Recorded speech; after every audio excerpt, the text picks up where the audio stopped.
It's a great honor to be with you, and happy Easter. We had a great Easter. This is one of our better Easters, I think, in a lot of different ways. I can say militarily, it's been one of the best.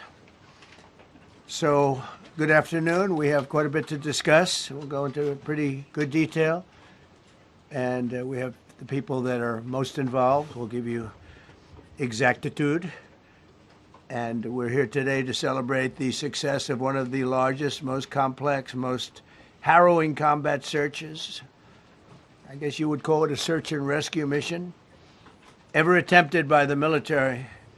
Generally, when planes are knocked down in war, especially when you're fighting a strong group, an evil group, you can't really do this because you send in 200 men to pick up one. And it's something that's usually not attempted as much as you want to attempt. And bad things happen to that one or two. And in this case, we did two, and it might not have been attempted before, but we did. And we had great talent, but we got a little luck too, I would say. And we were helped by a lot of people, a lot of great people. And it was an honor to be involved with it. It's very historic. This is a rescue that's very historic. It'll go down in the books. Late Thursday night, an American F-15 fighter jet went down deep inside enemy territory in Iran while participating in Operation Epic Fury, where we're doing unbelievably well, well at a level that nobody's ever seen before. The entire country can be taken out in one night, and that night might be tomorrow night.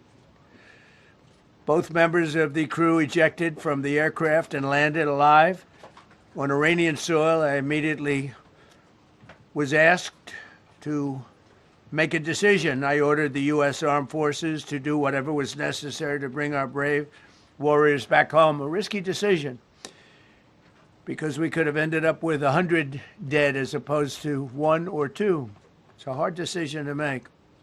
But in the United States military, we leave no American behind. We don't do it. Within hours, our armed forces deployed 21 military aircraft into hostile airspace, many flying at very low altitude, being shot by bullets. You bring rifles into play when you're going that low, but there are also certain advantages. And in broad daylight over Iran for 7 hours, at times facing very, very heavy enemy fire. We have a helicopter that's got a lot of bullets in it. It's amazing. We just realized how good those weapons are. Those our machines are. Nobody has the equipment that we have, and nobody has the military that we have. Not even close. We're the most powerful military anywhere in the world by far. The flight crews and warfighters aboard those aircraft took extraordinary risks to rescue their fellow service members. This first wave of search and rescue forces successfully located the pilot of the F-15, and he was extracted from enemy territory by an HH-62 helicopter. Fabulous machine as our warriors faced gunfire at very close range. It's amazing that when you look at the machinery, what happened, that nobody was even injured. Meanwhile, the second crew member, a weapons system officer, highly respected colonel, had landed a significant distance away from the pilot. When you're going at those speeds, even if you go out 2 or 3 seconds later, it's miles and miles away because you're going fast. He was injured quite badly and stranded in an area teeming with terrorists from the Islamic Revolutionary Guard Corps rough group, as well as besieged militia and local authorities. Many, on top of everything else, they told the communities actually within inside of Iran, the people of Iran, they were given a tremendous incentive to find this pilot. Despite the peril, the officer followed his training and climbed into the treacherous mountain terrain and started climbing toward a higher altitude, something they were trained to do in order to evade capture. They want to always go as far away from the site of the shoot down You want to go as far away because they all head right to that site. You want to be as far away as you can. And he was injured, and he was an amazing, amazing thing. He scaled cliff faces, bleeding rather profusely, treated his own wounds, and contacted American forces to transmit his location. They have a very sophisticated beeper-type apparatus that is on them at all times.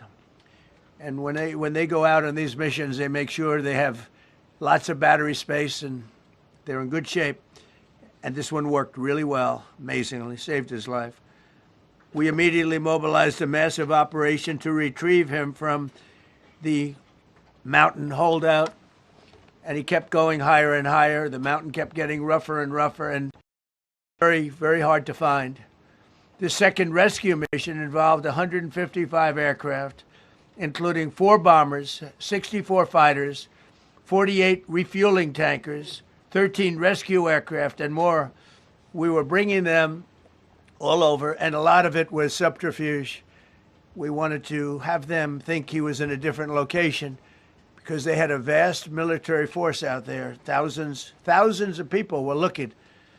So we wanted them to look in different areas, so we were scattered all over like we were right on top of them. We had 7 different locations where they thought, and they were very confused. They said, well, wait a minute, they've got groups here, they've got groups there. It's an amazing thing. I was listening to these great people, these great generals. General Raisin Kane was amazing, and Pete Hegseth was amazing. But I listened to the whole thing. It was pretty amazing. So they had all these different sites where everybody thought he was located. We think we have him over there because they have 9 planes circling a little area that's 25 miles down the coast.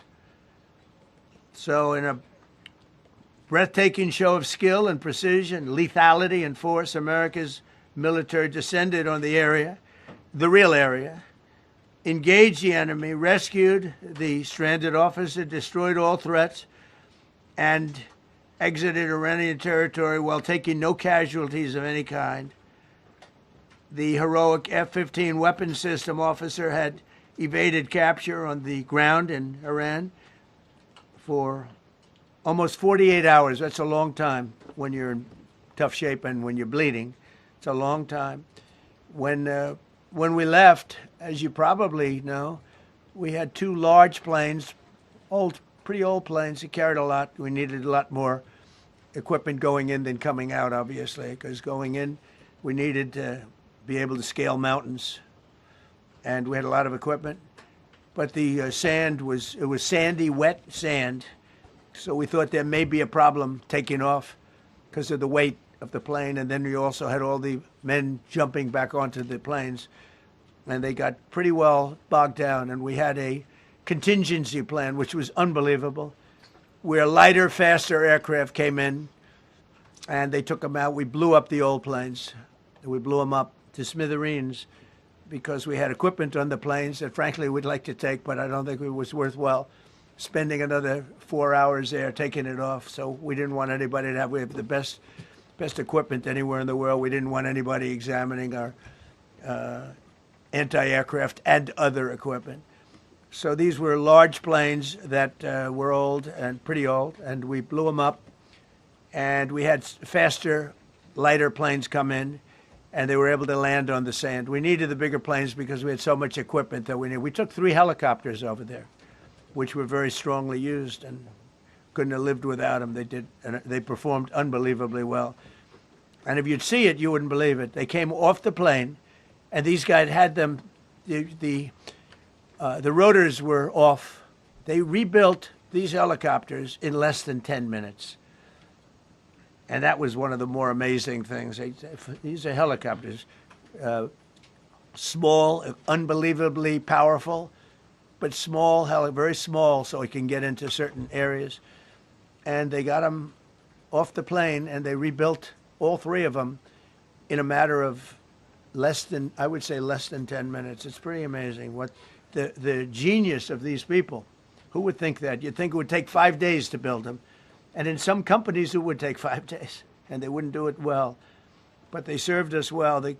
As Commander-in-Chief, I never forget the extraordinary risk taken by the warriors that we send into battle and the genius. I mean, think of it, having a contingency of 3 planes waiting because we think the sand is so bad that we probably won't be able to take off. And the planes really got bogged. The sand this was not much of a runway. This was a farm, not a runway. It's a farm, but it did the trick. But to have a contingency as opposed to having to wait 2 days, can you imagine, right in the middle? This was central. This was right, you would call it central casting if you were doing a movie for location.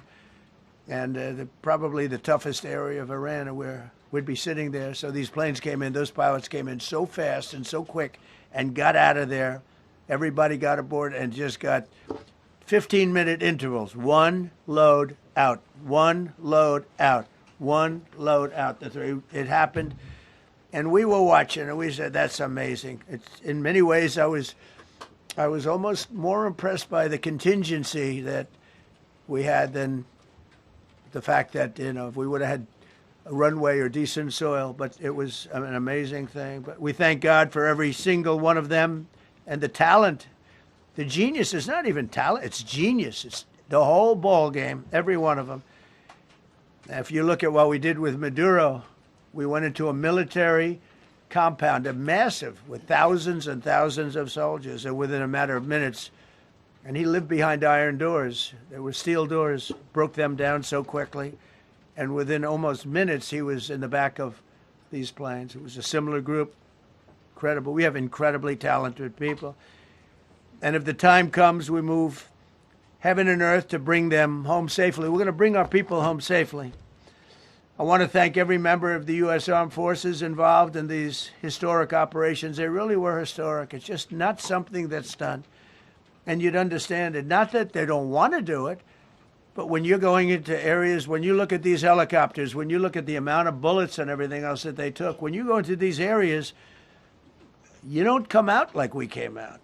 God was watching us. I tell you, well, it was the Easter, we were in Easter territory, I guess, but God was watching us. Amazing.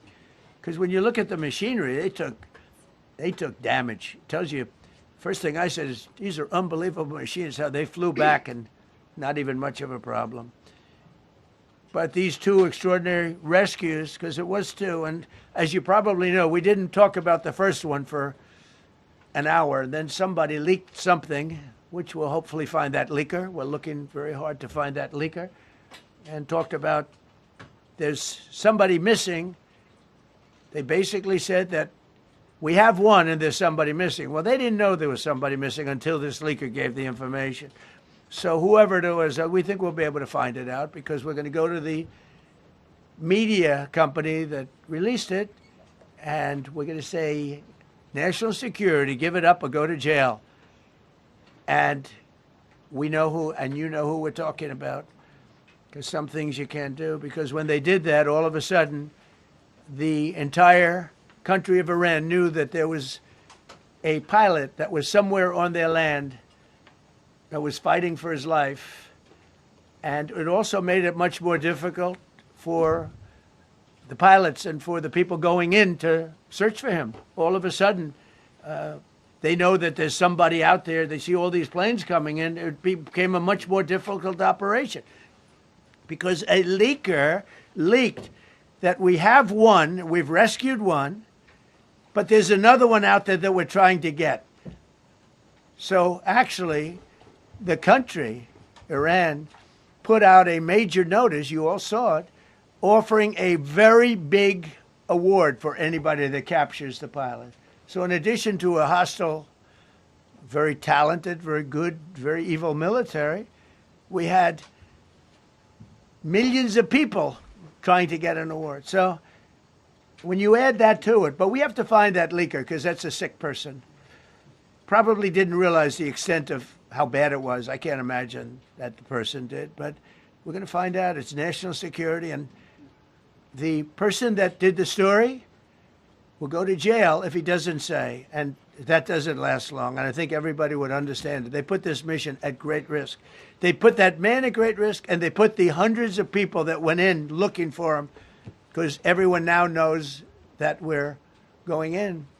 Over the past 37 days, America's armed forces have carried out more than 10,000 combat flights over Iran, unheard of, striking more than 13,000 targets. The F-15 we lost last week was the first manned aircraft downed by the enemy in this entire operation, with thousands and thousands of flights. They got lucky. It was a lucky hit. You know, eventually you get lucky. But we got lucky too, because we got both of them back. But it's a record that is unparalleled in the history of military air operations. Nobody's ever seen anything like it. It's such an honor to be involved with it. We were up late at night, and then we were waiting for those contingent planes to come in, and we say, come on, let's go, get in, because they're waiting out on this farm without a runway, with wet, crummy soil, sand, mostly sand, wet sand, and it eats planes alive. And we're waiting, and we're saying, I hope that one can land and take off. And they came in like magic, boom, boom, boom, one after another. It was like genius. I'm so impressed by that, because we were a little concerned. We said, boy, if they don't get in and get up fast, we're sitting in them. And that's called Iran Prime, right, General? That's where the whole bet is. And here we are sitting there waiting for a plane. But they came in so fast and so hard, and these guys knew exactly what to do. Let's go, come on, get in, let's go. Bwah. They came one right after another, not at the same time. They don't want to come at the same time. They had to come right after each other. They didn't have any room. There was barely any room to land. Tiny little patch of very wet earth and sand. So I'm so proud of the people that I have standing up here with me, and many others that worked. I mean, so many. Steve Witkoff's over here. He's doing fantastically. Jared Kushner. But the people that are here, the job they did is amazing. And I think I'm going to introduce the head of the CIA, and he is a man he's central casting, okay? If we cast a movie, he's going to play the head of the CIA. He's one of the few. John Ratcliffe, he did a phenomenal job that night. He did something that I don't know if you want to talk about it. If you want, you can. I'm not sure you're supposed to. I'm not going to talk about it. But the CIA was very responsible for finding this little speck. It's like they used an expression on one of the shows. A general was talking about, it's like finding a needle in a haystack, finding this pilot. And the CIA was unbelievable. And you may, if you can, you'll talk. It might be classified, in which case I'd have to put him in jail if he talks about it. And I don't want to put him in jail. He doesn't deserve that. So, John, do you want to say a few words? Thank you.